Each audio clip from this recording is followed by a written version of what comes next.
The town of Hollow Creek had always been small, quiet, and unremarkable.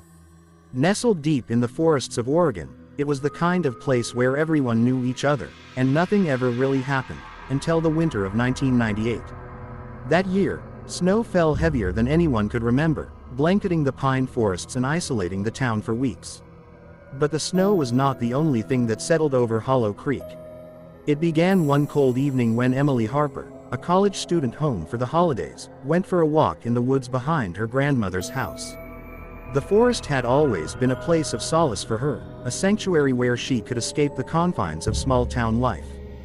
But as she ventured further, a strange feeling crept over her, a whispering, like wind passing through dry leaves, except it seemed to carry words. "Leave, now." Emily froze. The sound was faint, almost impossible to discern over the crunch of snow beneath her boots. She shook her head, telling herself it was just the wind, her imagination fueled by years of listening to local ghost stories. But the whispering didn't stop. It followed her, ebbing and flowing with the wind, always just behind her. She hurried back to the house, dismissing it as nerves, but that night she couldn't sleep. Every creak of the old wooden floors sounded like footsteps. Every gust of wind against the window sounded like a voice calling her name. The next morning, Emily learned that her neighbor, old Mr. Whitaker, had gone missing in those same woods. The search parties found nothing. No footprints, no tracks, nothing but the snow, perfectly undisturbed. Rumors spread quickly. The forest, they said, was cursed. People whispered about the Whispering Pines, a section of the forest avoided even by the most daring hikers. Legends told of spirits trapped among the trees, voices of the lost who had wandered too far. Emily tried to forget, but the whispers began to follow her everywhere, not just in the woods. At the grocery store, in the quiet streets, even in her grandmother's cozy kitchen, she could hear them. "Emily, come back." One evening, desperate to confront her fear, she returned to the forest. Armed with only a flashlight and a camera, she wanted proof, something to show the world, or maybe just herself, that it wasn't real. The snow was thick, each step echoing in the silence. The whispering returned almost immediately, growing louder, more insistent. "Emily, join us." She reached the clearing that local children called the heart of the pines, a place where the trees grew unnaturally close, their branches intertwining like skeletal hands. Her flashlight flickered, and in that brief darkness, she saw them, figures, pale and thin, barely distinguishable from the snow, hovering between the trunks. Their faces were blurred, featureless, yet Emily felt their eyes on her. Frozen, she raised her camera, snapping a photo. The flash lit up the clearing for a split second. When her vision adjusted, the figures were gone. But a sound remained, the whispering, now all around her, coming from above, below, every direction. Panic set in. She turned to run, only to find the path she had taken now twisted, unfamiliar, as if the forest itself had changed overnight. Hours, or was it minutes, passed. Emily stumbled, falling into the snow, her breath visible in the freezing air. When she finally looked up, she saw a small cabin, hidden among the trees. Smoke curled from the chimney. Relief washed over her, but as she approached, the door creaked open on its own. Inside, the air was warm, but the room was empty, except for a mirror leaning against the wall. Emily wiped the frost from its surface and froze. In the reflection, the cabin looked different, older, decayed, as though it had been abandoned for decades. And behind her in the mirror, she saw them, the pale figures, pressing against the glass, whispering, their voices clear now. "Stay with us." She spun around, but the room was empty. Heart pounding, she tried the door. Locked. She was trapped. The whispers grew louder, angrier, echoing off the walls, filling her mind until she could barely think. The mirror began to ripple, like water disturbed by a stone. Shapes moved inside it, stretching and twisting. Emily tried to scream, but no sound came out. Then, a hand, cold as ice, touched her shoulder. She fell to the ground, spinning to see nothing. But the whispers now weren't just around her. They were inside her head, repeating the same words over and over. "Forever. With us. Forever." When the search parties came the next morning, they found the cabin empty. The snow was undisturbed, and no footprints led to her from the clearing. Emily Harper had vanished. Only her camera remained, half buried in the snow. When developed, the photos revealed something impossible. Images of the forest that didn't exist. Trees bent at unnatural angles, shadows that moved independently, figures pressed against the lens, staring, smiling. Hollow Creek never forgot that winter. Every year, during the deep snows, locals claimed they could hear whispers in the wind. Children were warned never to wander into the forest alone, and most obeyed. But some nights, when the wind was just right, the whispers grew clear, and people swore they could hear their own names being called from the trees. And sometimes, just sometimes, the snow would hide a single figure, pale and thin, standing silently among the pines, waiting for the next soul foolish enough to hear the whispers and come too close. Because the whispering pines never let anyone go. Months had passed since Emily Harper vanished into the Hollow Creek forest. Life in the town went on, but unease lingered like a shadow. Locals whispered of the girl who had disappeared without a trace, and of the strange snow patterns that appeared near the forest each winter. Then, one frigid night, almost exactly a year after Emily's disappearance, a strange figure appeared at the edge of town.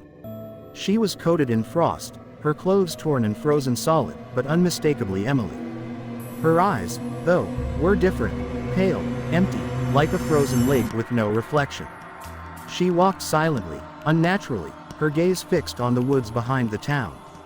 No one dared approach her, except for a young reporter named Jake Lawson, who had come to Hollow Creek hoping to cover the story of the missing girl. His curiosity was stronger than his fear. He followed her from a safe distance as she moved through the town like a ghost, heading straight for the forest.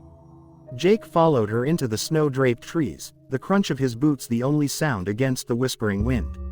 Emily led him to the same clearing, the heart of the pines, where the cabin had stood. But this time, the cabin was gone. In its place was a pit, dark and gaping, as though the earth itself had swallowed the place whole. And the whispers, they were louder now, insistent, almost commanding. "You've come. Join us." Emily turned slowly to him. Her lips didn't move, yet he heard the voice in his head, clear as day. Her eyes glowed faintly in the darkness, ice blue, unmoving. Jake froze. Something inside him screamed to run, but his feet were rooted to the snow. Then the forest moved, not the trees, but the shadows. They stretched, elongated, twisting like living smoke, filling the clearing with shapes that seemed human but not human. Faces pressed from the shadows, familiar and unfamiliar, mouths opening in silent screams. Emily stepped toward the pit, and as she did, Jake saw beneath her feet something horrifying. The snow was melting into dark, swirling water, and inside it were reflections, not of the forest, but of another place, a world of twisted trees and endless darkness, filled with the pale, whispering figures. He realized then, Emily hadn't returned. She had been sent back. Sent back as a warning, or worse, as a lure. "Join us," the voices chanted in unison now, rising into a crescendo that shook the trees. Jake knew he had to act. He grabbed Emily's arm. The contact broke something. Her eyes blinked once, and she gave a soundless cry. But it was too late. The snow beneath them split, the shadows surged upward, and a cold wind slammed against his chest. He tumbled backward, sliding down into the pit. The darkness consumed him, but somehow, he clung to the edge, gasping in the freezing air. Through the swirl of black and white, he saw Emily standing at the center, her hand raised as if beckoning him. She was smiling, or at least, the shadows made her smile grotesque. "Stay," whispered the forest. Jake yanked himself free and ran blindly through the trees, the whispers chasing him, echoing from every direction. When he finally burst out of the forest and into the snow-covered streets of Hollow Creek, he collapsed. His camera, which he had carried the whole time, was still clutched in his hand.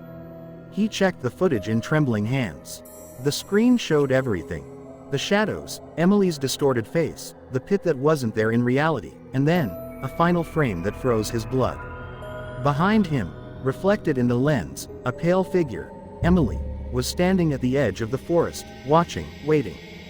Jake left Hollow Creek the next day, never speaking to anyone about what he saw. But he couldn't escape the whispers. Even in his city apartment, far from the snow and the pines, he could hear them, soft at first, then louder, calling his name. "Jake, come, join us," and deep down, he knew the forest was patient. It would wait. The Whispering Pines never let anyone go, and now, it had a new name on its list. Because some voices are too cold to resist. It had been months since Jake Lawson barely escaped the forest of Hollow Creek. Though he had left the town, the whispers never stopped. Every night, in his small apartment in Portland, he heard them faintly at first, soft hissing at the edges of his mind. But over time, they grew louder, more demanding, as though the forest itself had followed him. One night, as rain lashed against his window and the city lights flickered, the whispers came clearly, in voices he could not ignore. "Jake, come back, Emily waits." He tried to resist, but the pull was unbearable. His camera, which had captured the horrors in the forest, sat on the desk, flickering with static images of snow, shadows, and pale faces. Something about it seemed alive, pulsating with the same cold energy as the forest. Unable to resist any longer, Jake returned to Hollow Creek. The town had changed. Snow still clung to the pine trees, though it was off-season, and the air was heavy with a silence that felt unnatural. At the edge of the forest, he saw her, Emily, or rather, what she had become. Pale, frozen, yet moving with unnatural grace. Her eyes glowed like ice in the dim moonlight. "Emily," he whispered, his voice cracking. She didn't respond. The whispers surrounded him now, louder than ever, rising like a storm. "Join us. Stay, forever." The forest opened before him as if breathing, the trees twisting into grotesque shapes. Shadows poured from the heart of the pines, forming a swirling vortex. And at its center, the cabin, or the memory of it, stood, decayed and burning with cold blue fire. Jake stepped forward, compelled. Every instinct screamed to run, but he couldn't. He reached out to Emily, and she turned toward him. For a fleeting second, her face softened, a glimmer of the girl he knew. Then the shadows overtook her, merging into her being. Her eyes, now hollow voids, fixed on him. "You cannot leave," whispered the wind, and then 100 voices repeated, "Forever, with us." Panicking, Jake ran. He dodged the shadowy hands that tried to grab him, clawing at his clothes and skin. He stumbled into the pit where the cabin had been, only to find himself falling endlessly through black snow, the whispers echoing around him like 1,000 voices. When he landed, it was silent. Too silent. He looked up. The forest stretched endlessly above him, but the ground beneath was no longer snow, it was frozen water, and in it, he saw faces. Dozens, perhaps hundreds, staring back. The faces of all those who had disappeared. Emily, Mr. Whitaker, others from Hollow Creek. Their mouths opened, whispering endlessly. "Join us, join us." Jake screamed, but his voice was absorbed by the darkness. He tried to move, to climb out, but every step brought him deeper into the forest's grip. Then, he felt a hand on his shoulder, icy, solid, unyielding. He turned to see Emily, or what was left of her, smiling in the way shadows smile. "Forever," she whispered, and in that moment, Jake understood. The forest did not just trap bodies, it trapped souls. It fed on fear, on the living will, and now it wanted him. The next morning, the townspeople of Hollow Creek awoke to find another camera half buried in snow at the edge of the forest. When developed, it revealed the last moments of Jake Lawson. Him, running, falling, screaming, and then, a single, chilling frame. Emily's face pressed against the lens, eyes empty, smiling. Hollow Creek never spoke of it again. They didn't need to. Each winter, when the snow fell and the wind whispered through the pines, everyone knew, the forest was alive, patient, and hungry. And sometimes, if you listened closely, you could hear the faint echoes of voices calling from deep within the trees, soft, cold, endless. Join us, forever. No one ever returned from the heart of the pines. And those who thought they could resist the forest learned, too late, that some places do not forgive. The Whispering Pines claimed its souls, one by one. And now, it had 3 more. Years had passed since the disappearances of Emily Harper and Jake Lawson. Hollow Creek remained a sleepy town, tucked away in the forests of Oregon. The older generation warned the young never to wander into the Whispering Pines, but curiosity is a stronger force than fear. On a cold October evening, a group of college students arrived in town for a weekend getaway. Among them was Mia, a curious and fearless young woman, fascinated by urban legends. When the locals told her about Emily and Jake, she smiled nervously. "Ghost stories are just stories," she said. "There's nothing in those woods." But when night fell, and the forest grew black under a moonless sky, Mia felt a chill crawl up her spine. Her friends dared her to enter the forest alone, promising a reward if she returned with proof of the legend. Armed with only a flashlight and her phone, Mia stepped into the pines. At first, the forest seemed normal, snowless now, leaves rustling in the wind. But soon, a faint whisper brushed against her ears. She froze. "Mia, come closer." Her flashlight flickered. Shapes moved in the shadows. Pale faces appeared between the trees, vanishing when she tried to focus on them. And then she saw it, a faint glow deep in the forest, like fire trapped beneath ice. As she approached, the whispers became voices she recognized. Emily, Jake, their screams twisted into words. "Join us. Forever." Mia stumbled upon the heart of the pines. The pit had returned, larger and darker than ever. This time, it was alive, pulsing as if breathing, swallowing everything around it. And at the edge, she saw them, pale, frozen, eyes empty, Emily and Jake, beckoning her forward with twisted, unnatural smiles. Mia tried to turn, but the forest had shifted. Every path she had come down no longer existed. The shadows of the trees bent toward her, pressing close. Whispers surrounded her, echoing in her mind. "Forever, forever, forever." She ran blindly, crashing through brambles and roots. The shadows followed, stretching like black smoke, grasping for her. She tripped and fell into the pit. The cold air hit her, but it wasn't snow, it was like falling through ice water in another world. In the darkness, she could see the souls trapped there. Emily, Jake, Mr. Whitaker, and countless others. They turned to her, reaching out with hands made of shadow and frost. "No," Mia screamed, struggling, but the forest had her. A whisper spoke directly in her mind, softer than the others, almost sweet. "You wanted to see the truth, now you are ours." The last thing Mia saw before the darkness consumed her was Emily's face, smiling, eyes glowing with icy malice. The next morning, Hollow Creek awoke to find Mia's phone at the edge of the forest, still recording. On it, faint audio captured her final moments, the whispers, the screams, and the chilling words that would haunt the town forever. "Forever, with us." The forest fell silent once more. But the town knew better now. The whispering pines were not just cursed, they were hungry, patient, waiting, and with Mia, the forest had added another soul to its collection. No one who entered the heart of the pines ever returned. And each year, the whispers grew stronger, spreading farther, calling new names, claiming new souls. Hollow Creek had learned the truth. The forest was alive. It didn't forgive, it didn't forget, and it would never stop. Somewhere, deep in the snowless woods, the whispers waited for the next curious soul. It had been 5 years since the disappearances began. Hollow Creek remained a quiet, suspicious town, wary of strangers and winter nights. But curiosity is a dangerous thing, and the legend of the Whispering Pines had spread beyond the town. This time, it wasn't a dare or a game. A documentary crew from Portland arrived, intent on filming a real paranormal investigation. Among them was Sam, a skeptic, and Leah, a psychic medium. The town warned them, but they ignored the stories, convinced they could debunk the legend once and for all. The crew entered the forest at dusk. The trees were silent at first, the air crisp and cold. But as darkness fell, the forest seemed to breathe around them. The whispers returned, low at first, then growing louder. "Come, come, join us." Leah stopped, eyes wide. "This isn't a joke," she said. "The spirits, they're calling to us." The crew laughed nervously, but the snowless forest began to twist, paths looping impossibly, shadows stretching and moving independently of the moonlight. Suddenly, one of the crew disappeared, a hand, pale and frozen, reaching out from the darkness, dragging him into the trees.